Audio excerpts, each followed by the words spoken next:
Hi guys, Jake Jacobson here, part of the planning committee for the hiking trip to Colorado this year, 2017. And we wanted to make sure that we were equipping you guys with everything that you need to have a very enjoyable time. It will be rewarding no matter what happens because God is sovereign. But we also want to prepare in different ways. So we'll be talking about equipment that you need to potentially have, and you know what the climate is going to be and the schedule and all of that. But we also wanted to make sure that you were physically in a position to not just be overwhelmed by the trip itself. And you know, it's not just sleeping on the ground for a couple nights and in a different time zone and at a high altitude. It's physically challenging, and so we wanted to put together some training ideas that would help you, at least give you a base or give you an understanding of some of the things that you could do to help improve the experience. And I have said before, I am in no means a fitness expert, but what I have done over the past several years is failed at a lot of approaches, and I've kind of settled on an approach that has served me well when it comes to getting my body in shape for the hiking trip, and really just in general. I try and maintain this year round, but when we start looking at hiking and the challenges involved in that, I like to go at it in a three-pronged approach. One obviously being the steady state cardio, the walking and jogging and hiking that we would do. Number two would be a little bit higher intensity or high intensity interval training that has a potential to increase the way we process energy stores and process oxygen deficiencies. And so I incorporate high intensity interval training, steady state cardio, but the often overlooked portion of this is the strength training side of it. And so that's what I'm going to talk about today in this video, and just to give you an understanding why I do what I do, because the first year I really didn't, the first hike I went on, I really didn't prepare for the load that we're carrying, and I'm thinking 15 pounds, no big deal.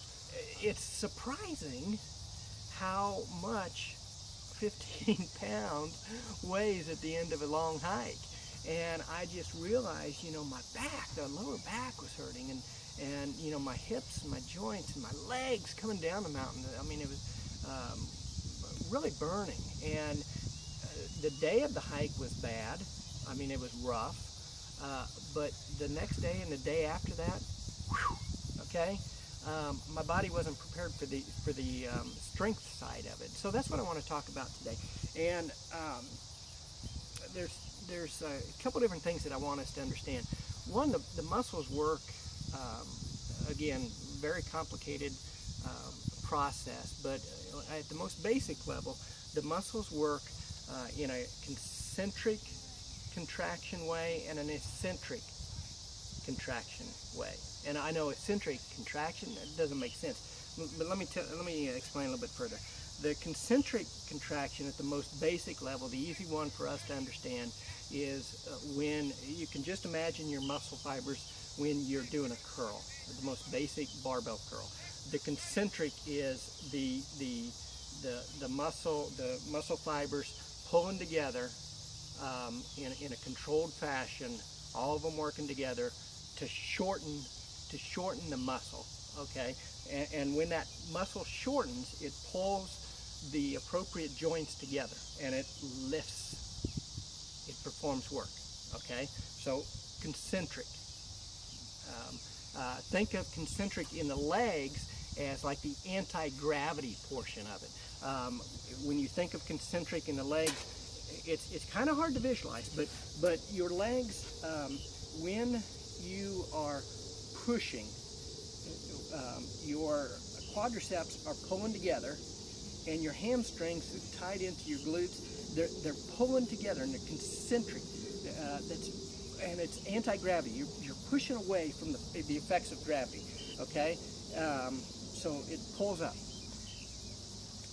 The concentric side of our hike in the legs is going to be walking up the mountain, okay, and it's the steps going up the mountain. So obviously that's a portion of what we would train and what we would want to be mindful of.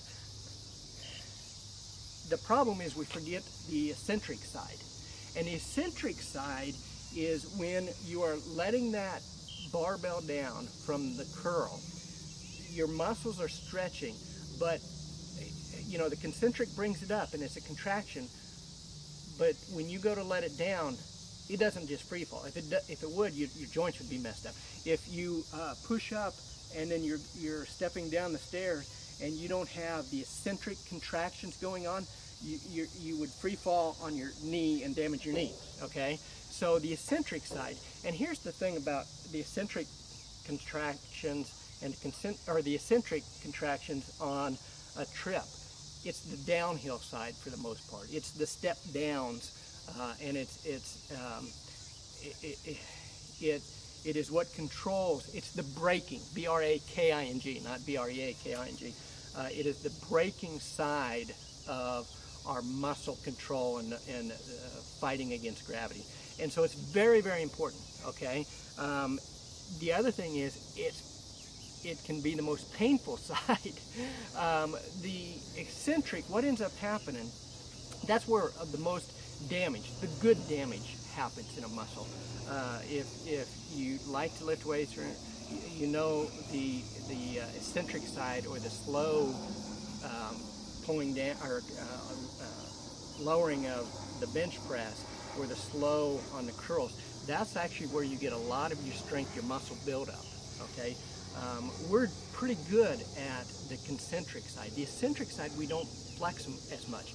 And if you don't work that, you are going to be very, very sore the next day, to a point where it can really hinder how you get around. After a long hike, a serious hike coming down a mountain, after you've expended a lot of energy, different elements of your body, the fuels get depleted, and if you don't take care of that, then if you neglect the eccentric side, you're going to be very sore. There's a phrase called DOMS. It's delayed onset muscle soreness, and that can happen concentrically working, but it's primarily the eccentric side. So you will, if you're sore from the hiking trip, it's going to be because you didn't work the eccentric muscles, and there's ways that we can address it. I'm going to give you some examples. Okay guys, one good way to work on the eccentric side of the legs, and this will get both the hamstrings and the quads and the glutes, all three of those, is what we call the step down. It's very simple. You can do it anywhere. You can start off at 6 inches, go to 10, 12. Try and get to a point where you're working, doing 3 sets of 15 for each leg.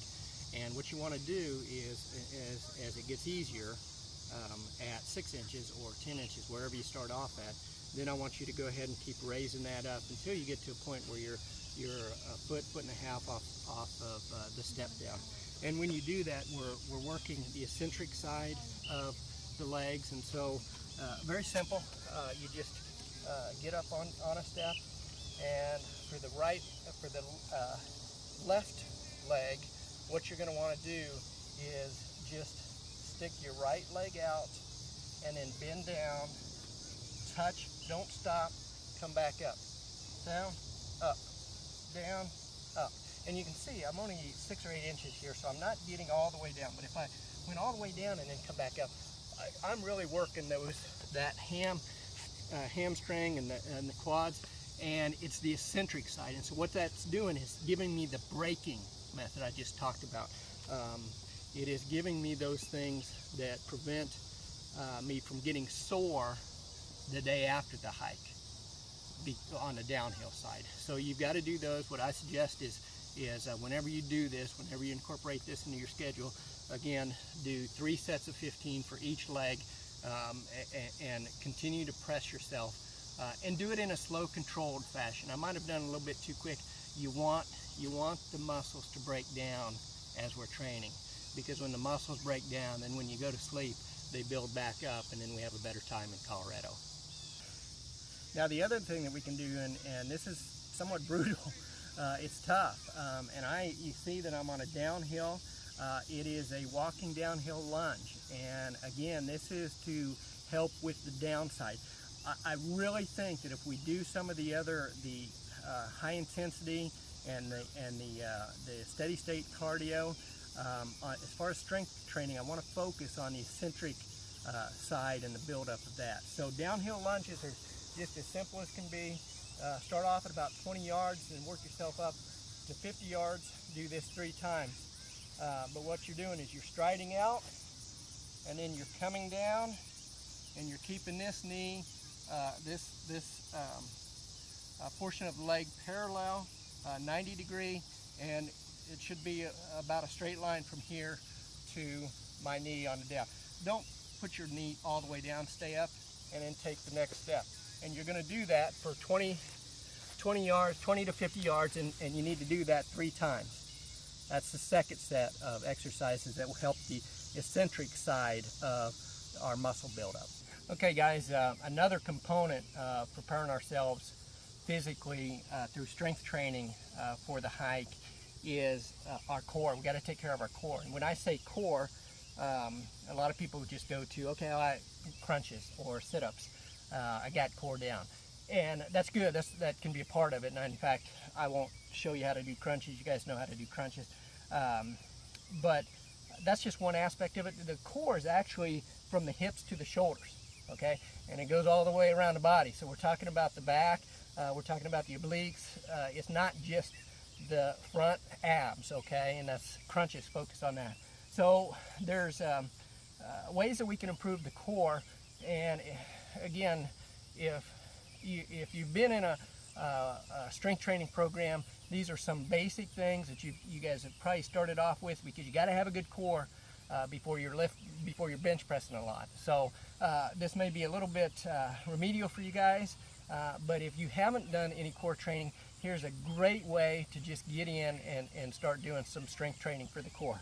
The most basic approach, and you guys have heard about it before, is the plank. And what we're talking about doing here is getting down on your shoulders in the first place. Some people even start off on their knees. Get down on your shoulders, try and keep your body in a straight line. And you can do this for 10, 20, let's start off at 10 seconds, do it 3 times for 10 seconds. Get your body used to that feel. And then you can start going up to 20, 30, a minute, 2 minutes. Okay, when that gets to a point where that's easy enough for you and you feel like you've conquered that, switch it up a little bit. That was working the front abs, a little bit of the back. We can change it up a little bit and hang on like this, and we're getting the obliques, the underside obliques here, strengthening those. Again, go through the same cycle with that, 15-20 seconds.